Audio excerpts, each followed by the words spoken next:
أولو الألباب. جميع المكلفين أن يتعلموا دينهم وأن يتفقهوا في دينه. كل واحد من الرجال والنساء عليه يتفقه في دينه، عليه يتعلم ما لا يسعه جهله، هذا واجب، لأنك مخلوق لعبادة الله، ولا طريق إلى معرفة هذه العبادة ولا سبيل إليها إلا بالله ثم بالتعلم والتفقه في الدين. الواجب على المكلفين جميعا أن يتفقهوا في الدين وأن يتعلموا ما لا يسعهم جهله، كيف يصلون، كيف يصومون، كيف يزكون، كيف يحجون، كيف يأمرون بالمعروف وينهون عن المنكر، كيف يعلمون أولادهم، كيف يتعاونون مع أهليهم، كيف يدعون ما حرم الله عليهم، يتعلمون. يقول النبي الكريم عليه الصلاة والسلام: من يريد الله به خيرا يفقهه في الدين.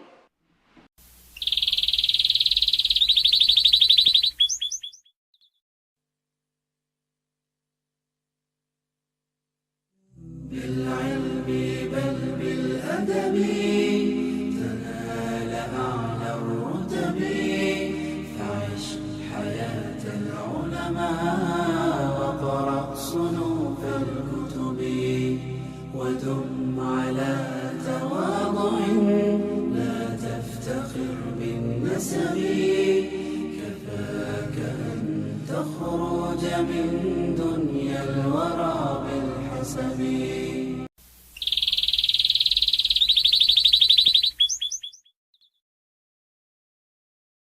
يا طالبا للعلم يرجو نفعه، اسمع نصيحة ناصح معواني، أخلص لربك في أمورك كلها، فالمخلصون هم أولو العرفان. فالجهد في جمع العلوم يضيع إن حل الرياء دواخل الإنسان، واحفظ زمانك رأس مالك إنه هبة العظيم الواحد المنان.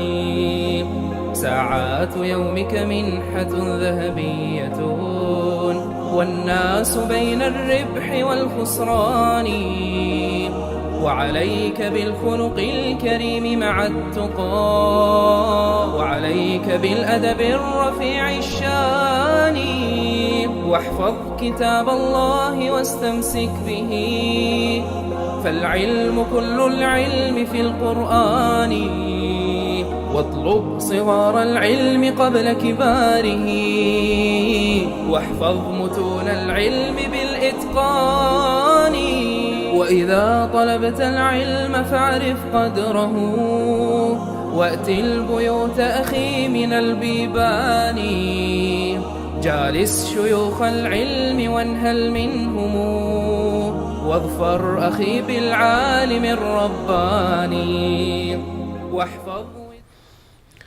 السلام عليكم ورحمة الله وبركاته. بسم الله الرحمن الرحيم.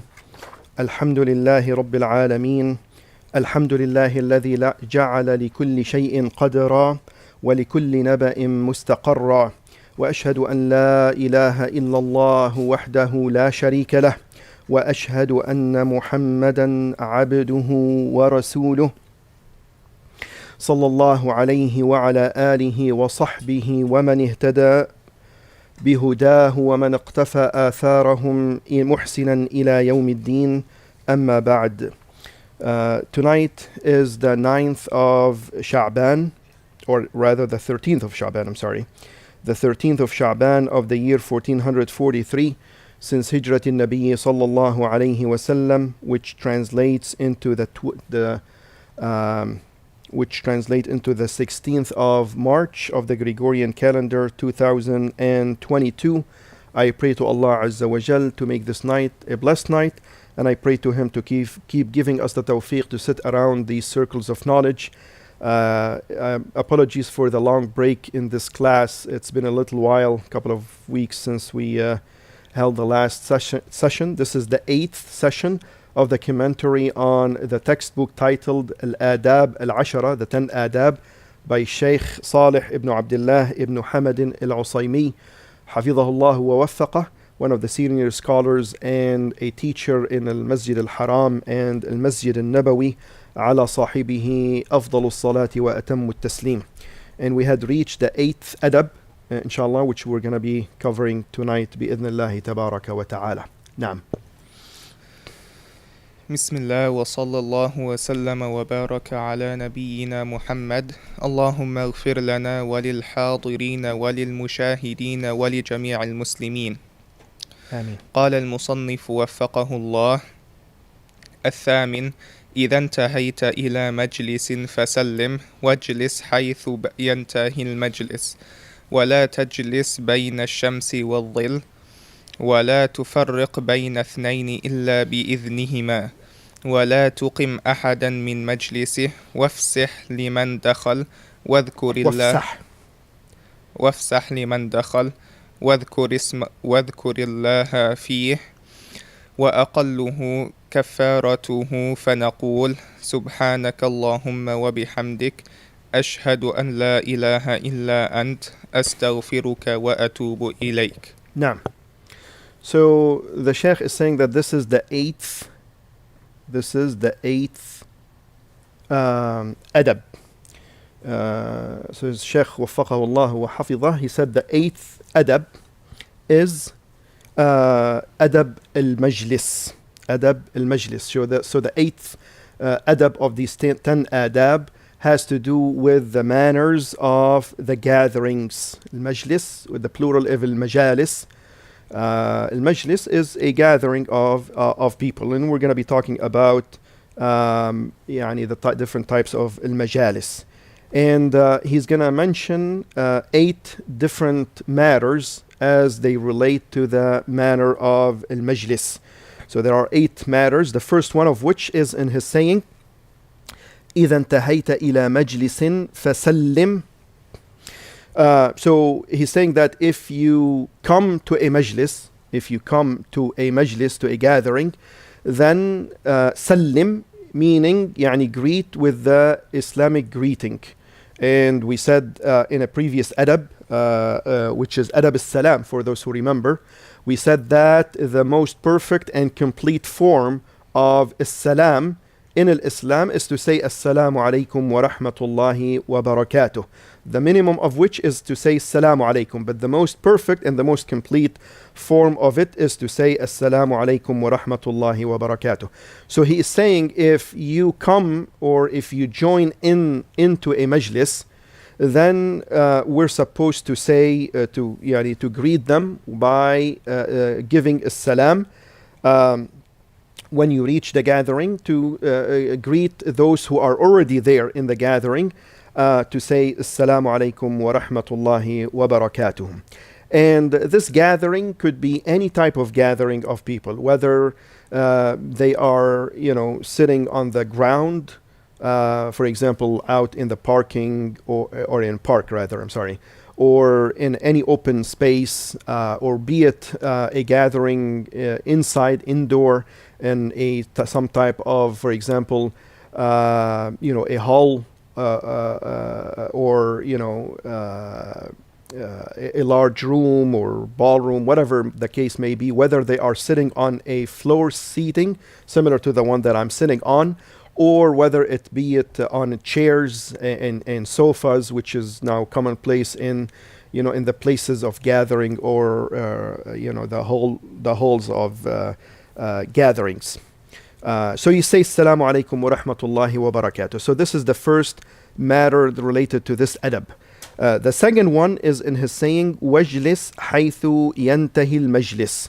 He's saying that if you join into a majlis, then you're supposed, from al-adab, is to sit where the gathering ends, where the last one of those who already are in the gathering, they sit. You sit after the last one and next to them. So this is where you choose where to sit. In the tradition of the Arabs, they used to do the gatherings in such a way that if there are people who got together, then they would actually sit one next to the other and next to the other, etc. And they did not used to, like today, for example, in some cases where they sit and there are a lot of spacing in between, unless there is a need or there is, some kind of a requirement. But in general, they wouldn't like sit one, to the west and one to the east and one, etc., with a lot of spacing in between them. But rather, they used to sit, close to one another, one after the other. So if somebody would come and join into the majlis, they would actually sit next, next to the one. Next to the last one in that gathering and close to them. If somebody joins in, then they would sit next to the last one of them. And this is the adab that relates to al-majlis, and this is from the sunnah, taken from the sunnah of the Prophet sallallahu alaihi wasallam. But if it is the case that like they are used to do the gatherings these days, where there's a lot of spacing and there are a lot of empty spaces in between the people who are already in the majlis, then a person can sit anywhere, because obviously they're not observing this tradition and the sunnah. But if there are already spaces, then the person who joins in and comes in later can sit anywhere there's an empty space or an empty seat for them, because obviously they're not observing this in the first place. But if it is the case that they're observing this adab and the sunnah where they sit next to each other close together, then if somebody comes in, then they are supposed to sit where the line ends or where the last person is, and they sit next to the last one. The third matter as it relates to it is in his saying, وَلَا تَجْلِسْ بَيْنَ الشَّمْسِ وَالظِّلِّ. And this is actually an important aspect of this adab, which from what I can tell, a lot of people are actually ignorant about it. They don't even know about it or never heard of it, which is to actually not sit. And this is obviously mostly in the open space, outside. If the gathering is in the outside, in the open air, then and it is during the day, then there obviously could be some shade and some sun, right? So you're not supposed to sit in a place where part of your body is in the shade and part of it is in the sun. But rather, you're supposed to either sit where you're completely in the shadow or is the shade, or where you're completely in the sun. And this is because of the nahi that from Rasulullah sallallahu alaihi wasallam, that is in a hadith Hasan related by Imam Ibn Majah, hadith Burayda ibn al-Husayb, in which he forbade alayhi salatu wasalam, nahan Nabi sallallahu alaihi wasallam, he forbade alayhi salatu wasalam from sitting in between, part in the shadow or shade and part in the sun. طيب. The fourth matter that relates to this is وَلَا تُفَرِّقْ بَيْنَ إِثْنَيْنِ إِلَّا بِإِذْنِهِمَا. And do not separate between two who are already sitting close to one another or next to one another, except by their permission, except by taking their permission. And this is also an important aspect of this manner. Do not come. And obviously this is in the case where the gathering is observing this tradition and sunnah, where they're sitting next to each other. So if this is the case, then you're not supposed to come and separate between two, except by taking their permission.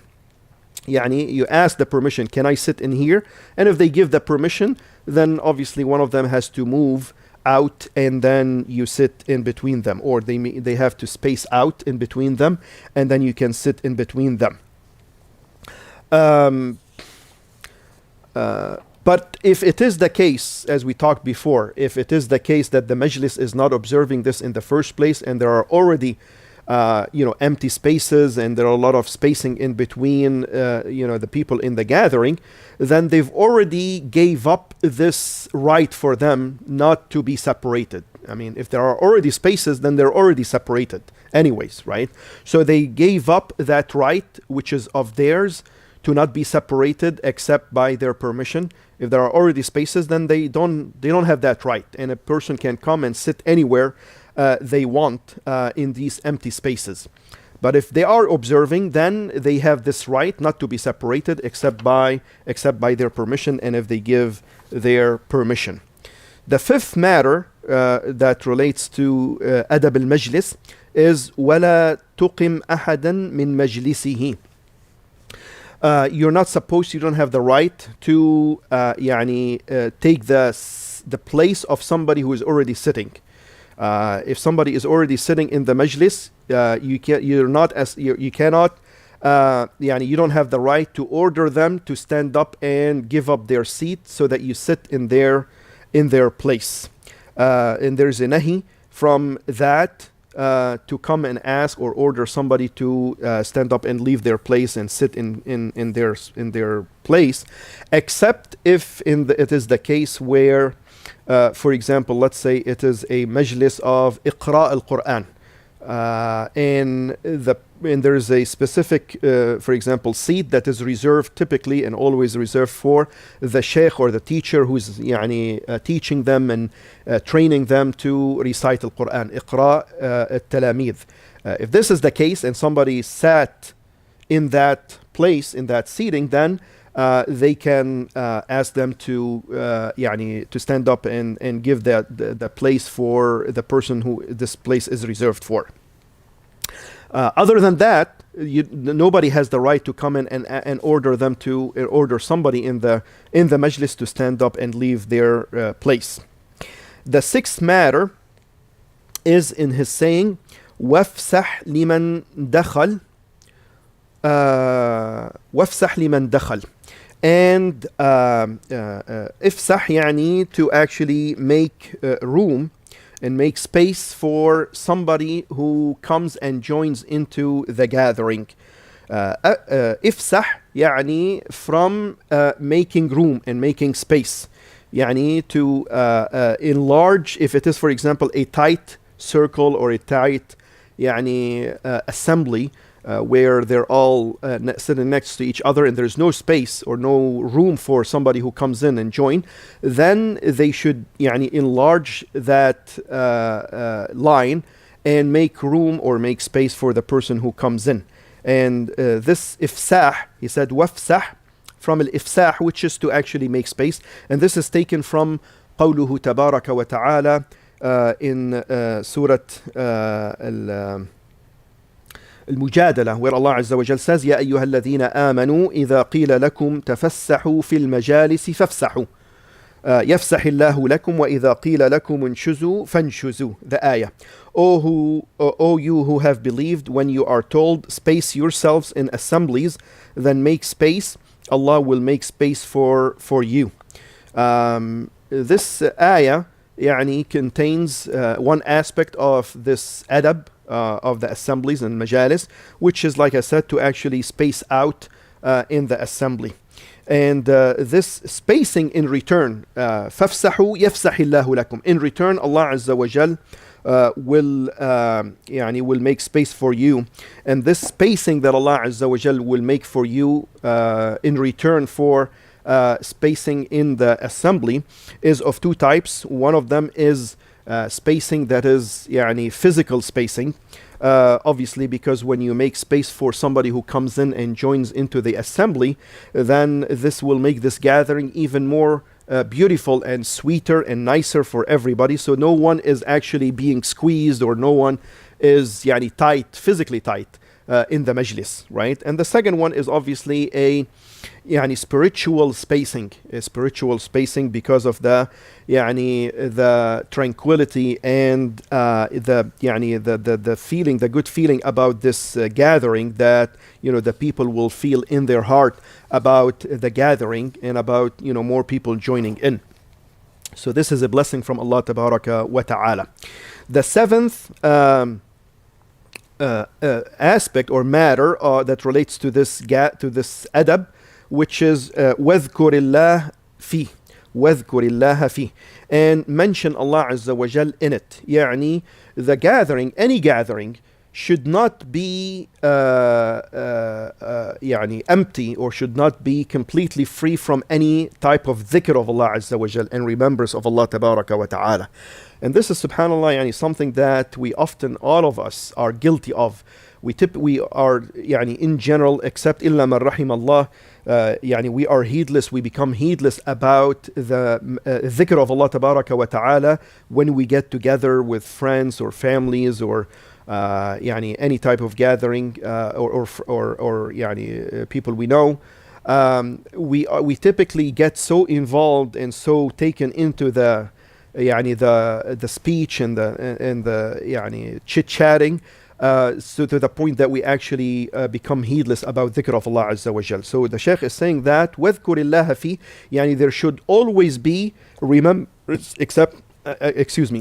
there should always be remembrance of Allah Azza wa Jal, dhikr of Allah Tabaraka wa Ta'ala. And in the past, in previous episodes of, or rather actually in the class of Al-Adhkar after the prayers, if you remember, we did define what is dhikr of Allah Azza wa Jal. And yani religiously speaking, or Islamically speaking, in the Sharia, dhikr of Allah Azza wa Jal, dhikrullah, is yani consciousness of Allah Tabaraka wa Ta'ala and glorification of Him, i'zamullah, in the heart and on the tongue, or through the tongue, or one of them. And this is why we said at the time, and we repeat just for the benefit, that dhikrullah Azza wa Jal is of 3 levels. The highest of which is to mention Allah Azza wa Jal in the heart and in the tongue. So the heart is conscious of what the tongue is saying, and the tongue is reflecting of what's in the heart. This is the highest level. And the next one down is to يعني be conscious of Allah Azza wa Jal in the heart. And the last one is to actually mention Allah Azza wa Jal and remember Him in the tongue, or through the tongue. But the best and the most complete form and the most perfect shape of dhikrullah Tabaraka wa Ta'ala is in the heart and by the tongue. The last, but not least, matter that is related to this adab is to وَأَقَلُّهُ كَفَّارَتُهُ. يعني, speaking of dhikrullah Azza wa Jal, he's saying that the absolute minimum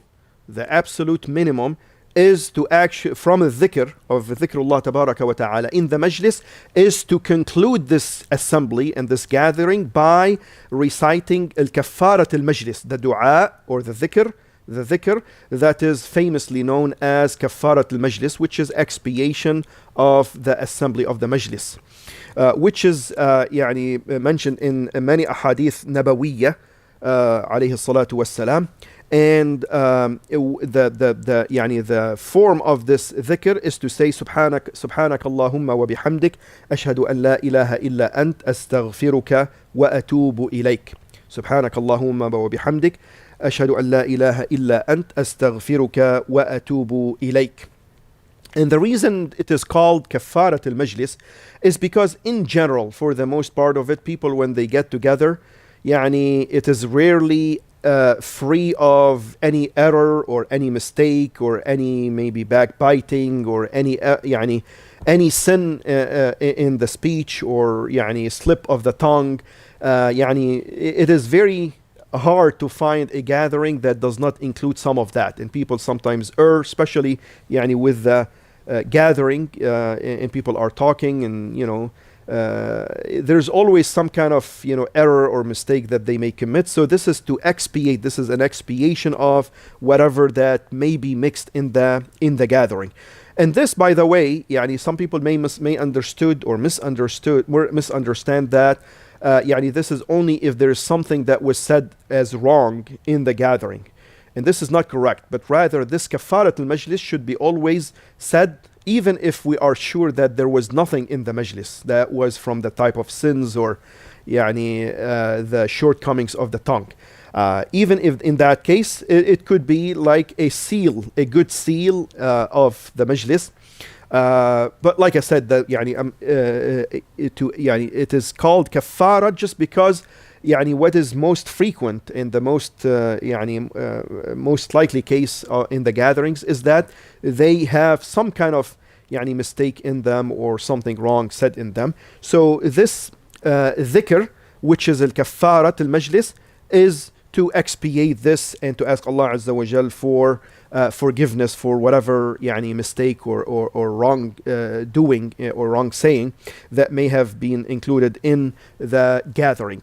Again, the kafarat al-majlis is to say Subhanak Allahumma wa bihamdik ashhadu an la ilaha illa ant astaghfiruka wa atubu ilayk. And this concludes the commentary on this adab al-majlis. يعني it is a very beneficial and useful adab, obviously, because we يعني often meet with others, and يعني المجالس are not a rare instance in general. This is actually a common scenario where people get together in different types of gatherings and assemblies. So this is يعني a very beneficial adab from Adab al-Islam that shows us يعني how complete and perfect this Sharia of al-Islam is, and we praise Allah Azza wa Jal for guiding us to the Sharia. This concludes the commentary. May Allah subhanahu wa ta'ala teach us that which is beneficial to us and give us the tawfiq to apply it. أسأل الله جل وعلا أن يعني يعلمنا ما ينفعنا وينفعنا بما علمتنا ويزيدنا علما. And may Allah subhanahu wa ta'ala give us al-ikhlas في القول والعمل. أسأل الله أن يبلغنا جميعا رمضان وأن يعيننا ويوفقنا فيه للصيام والقيام وسائر أعمال البر والإحسان. هذا والله أعلم، وصلى الله وسلم وبارك على نبينا محمد، والسلام عليكم ورحمة الله وبركاته.